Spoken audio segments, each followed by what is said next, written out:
नमस्कार दोस्तों, आपका स्वागत है आपके YouTube चैनल रतुल क्लासेस में। मैं आपको इस वीडियो में WBC के बारे में पढ़ाऊंगा, जो कि इसको वाइट ब्लड सेल भी कहा जाता है। इसका हिंदी में श्वेत रक्त कणिकाएं भी कहते हैं इसको। यदि WBC में की बात की जाए तो इसमें केंद्रक पाया जाता है। यदि इसके जीवन काल की बात की जाए तो इसका जीवन काल 3 से 4 दिन तक का होता है।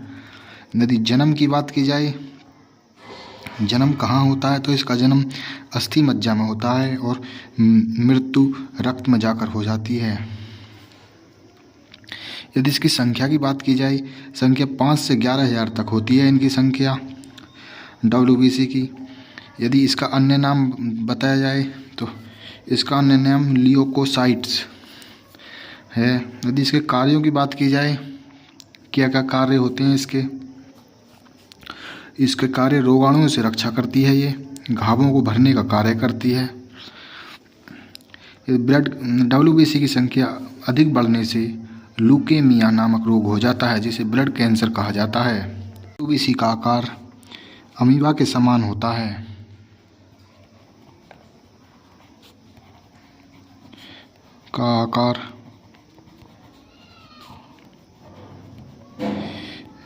अमीबा के समान होता है।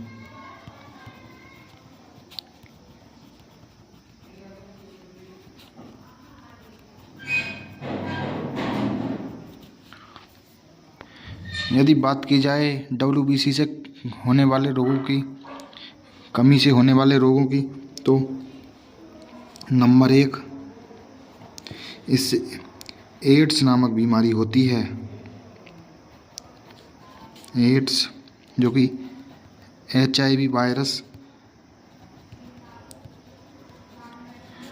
से होता है।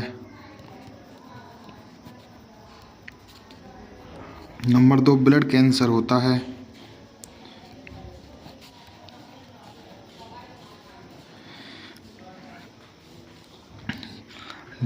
WBC कमी से होने वाले रोग, number 1 AIDS, number 2 blood cancer.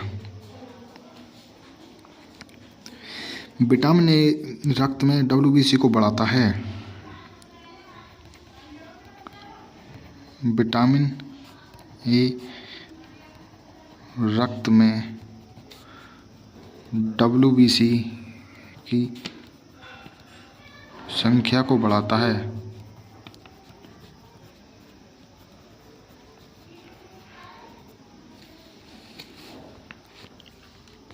यदि रक्त में WBC की संख्या बढ़ेगी तो उसे हम ल्यूकोमिया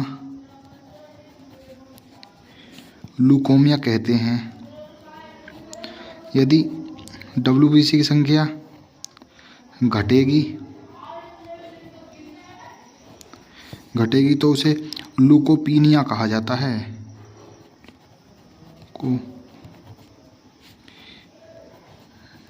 ल्यूकोपीनिया कहा जाता है। बात की जाए प्लेटलेट्स की, तो प्लेटलेट्स की संख्या रक्त में 1.5 लाख से 4.5 लाख तक होती है। यदि बात करें इसके कार्य की, तो यह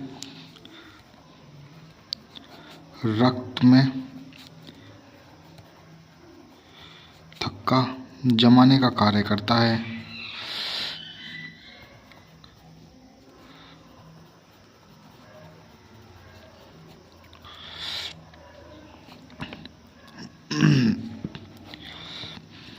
यदि बात की जाए इसके जीवन काल की,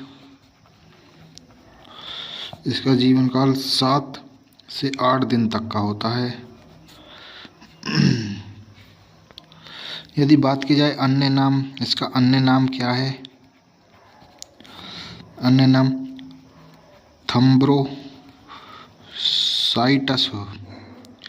थम्ब्रोसाइटस कहा जाता है इसको। यदि प्लेटलेट्स की संख्या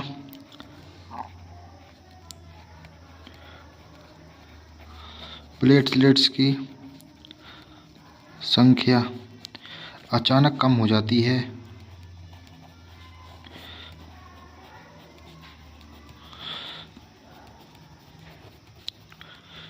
तो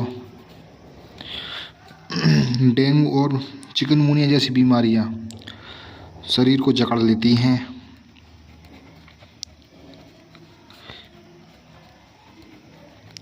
चिकनगुनिया और डेंगू जैसी बीमारियां शरीर को जकड़ लेती हैं। मानव शरीर में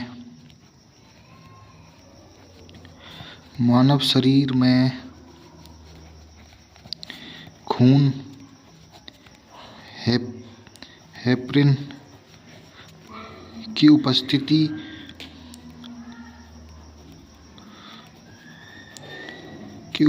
के कारण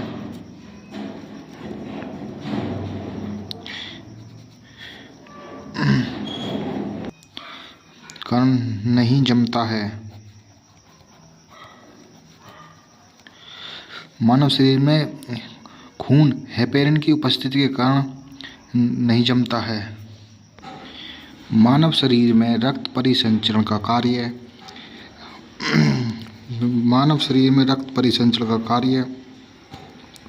धमनी और शिराएं करती हैं।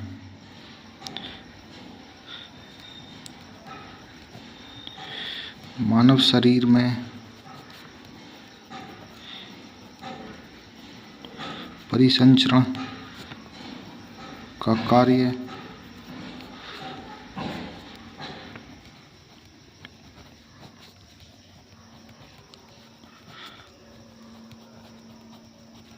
शिराएं करती हैं। यदि बात करें धमनी के कार्य की, धमनी शुद्ध रक्त को हृदय से फेफड़ों तक भेजने का कार्य करती है। धमनी शुद्ध रक्त को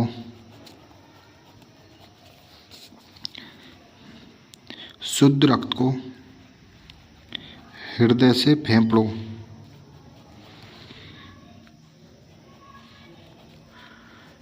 फेफड़ों तक भेजने का कार्य करती हैं।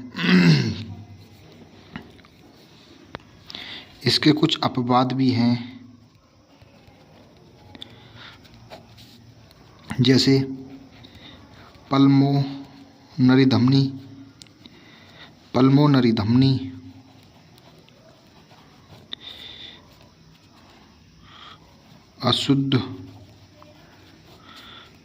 अशुद्ध रक्त को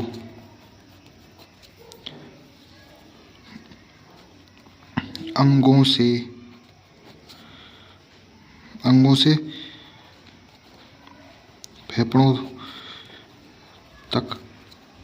से फेफड़ों तक ले जाने का कार्य करती है।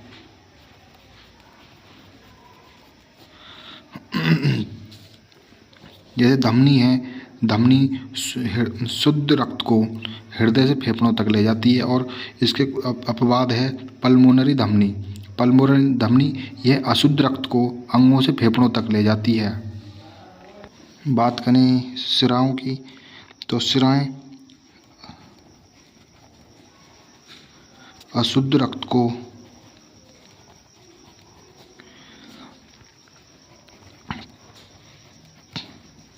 फेफड़ों से हृदय तक ले जाती है। इसके कुछ अपवाद भी हैं, जैसे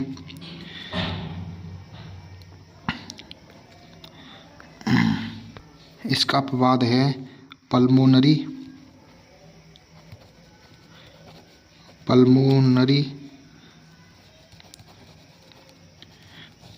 शिराएं। इनका कार्य होता है फेफड़ों से हृदय की ओर